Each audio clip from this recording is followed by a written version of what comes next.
Yo, yo, yo, what up, what up? It is Wednesday night, January 13th. Just got done reviewing cards for a PSA submission. And so what we've been doing is prior to submitting our cards, going on the front end, giving everybody a rundown of what we're submitting and kind of what the expectation is. Now, I will say in videos in the past, I've given my prediction on each and every card.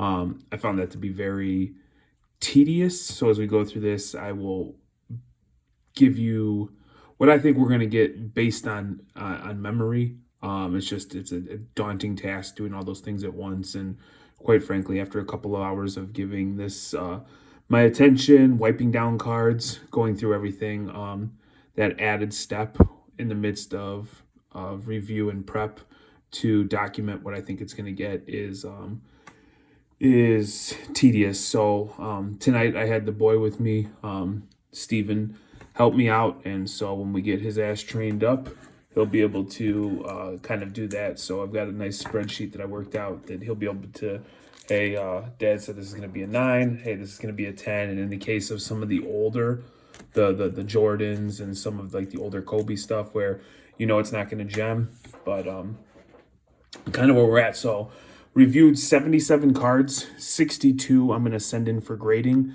I'm going to be sending this into Sports Card Mafia. If you haven't dealt with Jimmy, reach out to him. I've dealt with him, Nash Cards, Card Collector 2 Grading, 502 Frank, PSA Direct myself, and right now, as of late, working with Sports Card Mafia. Works best for us. So going to go through a rundown. This is in no particular order. So first thing up is we've got 6 different mini Magic Johnson rookie cards. Purchased some of the full-size ones. I'm looking forward to getting those in the mail. But with the Lakers documentary coming out, and or Magic Johnson, whatever it is, thought this was a low risk, high reward purchase. And even if there's not a big uptick, these been kind of holding steady between 18 and 25 bucks a pop. So not too much risk in these as far as I'm concerned.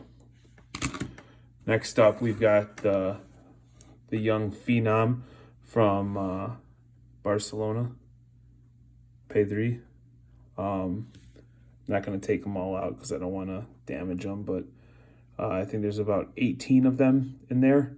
I've been gobbling up these as much as possible. For 2020, one of the biggest hits I've had in some cards I'm still sitting on is the Florian Wirtz.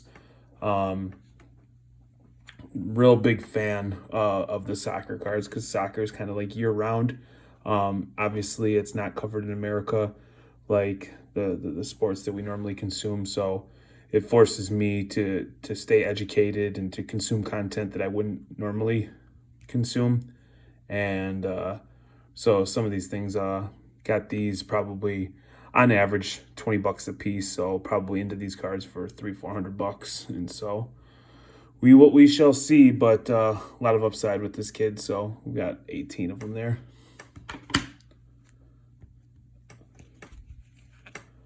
Fernando Tatis Jr., young phenom in baseball. Again, Gavin Lux, bought during the dip and after a disappointing season. Got this at a card show in Kentucky on the cheap, so not concerned at all.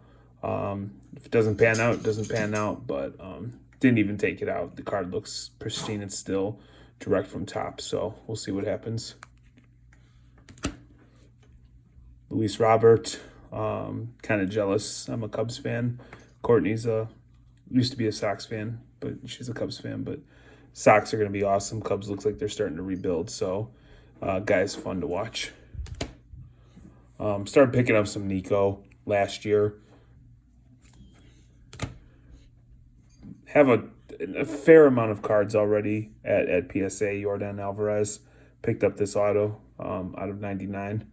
Again, got it on cheap. Everybody's chasing basketball. I was looking at baseball. So hopefully he has a good season and we will make some money. Again, just a Topps finest. more Jordan. Brandon Ingram, guy's balling out. Long, lengthy. Just like watching him play. His game is nice, so continue to pick up his stuff when it becomes available. This is kind of, I don't want to say, it is, I guess, a gamble, but picked up a bunch of Daniel Gafford, sent a ton of his stuff into Star Stock that I thought were A's, stuff that I didn't want to get graded, but A's over there right now sell higher than raw on eBay. And so some of the colored stuff I kept to get graded. He's looked pretty good when he's had an opportunity to play, and understanding that the Bulls are rebuilding, and at any time some people could be traded. I like to have a couple of players that potentially could. And you know what? If it doesn't pan out, I'm not into this card much, and I'm into it whatever the grading is going to be. So definitely have some good margin on some other cards. So not at all concerned about taking a shot here. Last year when we were chasing John Zion, I was pulling everything was DeAndre Hunter. And so I sent a bunch of it off to get graded, hoping, just because I had so much good stuff, that some of it would hit. And, you know, I'll be damned. You know, he's starting to pop a little bit. And so I figured I would send the rest of his stuff in. Again, there's some more. Nothing crazy, but these are the kind of cards, if they come back at 10, it was just sit in the box.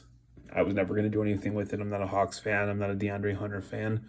And so, you know, you get 9s and 10s, you can make a couple bucks and help climb the ladder. Obviously, we collect Kobe.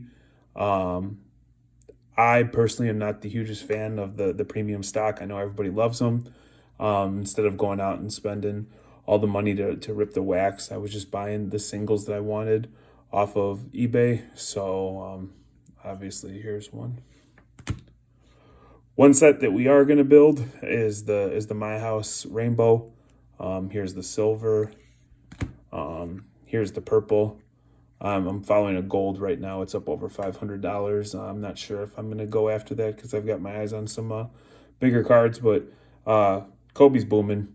Bought a ton of his stuff in February of 20 on the cheap, like over 100, or I'm sorry, over 60 prisms for just like $100, and so we're good. We're good. So obviously we were big into Markelle Fultz. Bought him definitely on the cheap. Started selling his stuff as he was balling. Excuse me, I need a drink. A little late night coffee.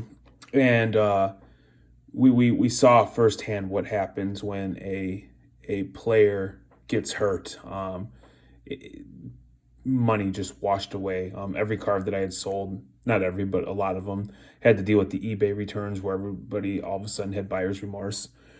And so it just reminded us to always make sure that we have some of our portfolio tied up in some blue chip stocks. So this is actually a card. I really don't know the value of it. It was just crisp and clean.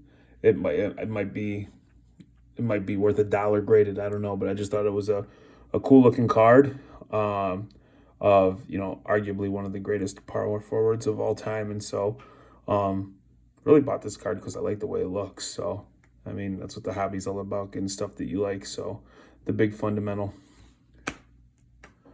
Next up, these were cool. The next couple, Carmelo Anthony, as he gets ready to join the top 10 scoring list, future Hall of Famer. We were out and we went antiquing looking for cards, and I thought it was the wackest thing ever. And maybe the third or fourth place that we stopped, we found this antique shop, and they had a plethora of Carmelo rookies for $1 a piece. And so can't go wrong. Obviously, some of them didn't make it. Those will just be flipped or sent somewhere else. But to pick these up for $1 a piece, that's what it's all about if you're willing to put in the work. You don't have to have a massive bankroll to keep it moving. In the spirit of climbing. You know, we're just like everybody else. We want to go after the sexy players, Ja, Zion, soon to be, you know, LaMelo, Pat Williams, things like that. But I find that Shaq is undervalued. He's still relevant. He's on TNT. He's selling suits. He's selling B-rate automobile insurance. And you can get his raw stuff incredibly cheap. And if it gems, there's a couple dollars to be made. So we went out and it didn't go out of our way looking for it, but when it was in my face, you know, I stopped and actually looked. I'm guilty of, you know, this is not sexy, it's not modern, it's not like, you know, quote unquote cool, but these actually are these 90s inserts, and these rookies are there's a market for them, and you can make some money. So again, just something that we got ridiculously cheap at a card show. I find that the card shows that I've visited lately, that if you have cash in hand and you're firm, or you wait until towards the end of the show when somebody's already invested in their table and they're just trying to get whatever money they can get, you can get a deal. So I think we got probably all these Shacks, and again, there's ones here that didn't make it for grading. I think we got all these Shacks for, I would say, I don't know, $10-15 plus some other stuff. So yeah, again, really cool stuff that'll help. Continuing on, really bought a fair amount of Kobe stuff. I would say high end, not high end, but like maybe the high end of the mid tier. This obviously is not one of those cards, but Kobe stuff just booms, man. And if you can find a good deal, you can't go wrong. Again, yeah, picked this up at a show. Some of this stuff I picked up at shows, picked up off of eBay. Just looking at different times, seeing when I think Thursday, Friday, Saturday nights when people have a paycheck and it's nighttime and they don't have to work in the morning. Auctions seem to go a little higher, but if you're willing to put in the work and look at like a Tuesday afternoon or a Wednesday, you know, early morning, you can sometimes find some auctions that are ending and you know, snipe in and get a good deal. So that's where some of these came from. So again, not everything's motivated by money. These are cards that when we look at it, if they're not going to do anything, like if you're not going to make any money and I'm just stuck with this card, it's a card that I like to look at. It's a card that the kids like, right, Steven? You think that's a cool looking card? Yeah, I think it's shiny, man. It's nice. Next up, we've got this. This was a cool card. Didn't even really realize it at the time of purchase. Almost passed on it. This card's like a keychain. It opens up and Kobe goes up. So this is pretty cool. Made a little video of it because hopefully it's the last time that it's ever open and it's going to be slabbed up.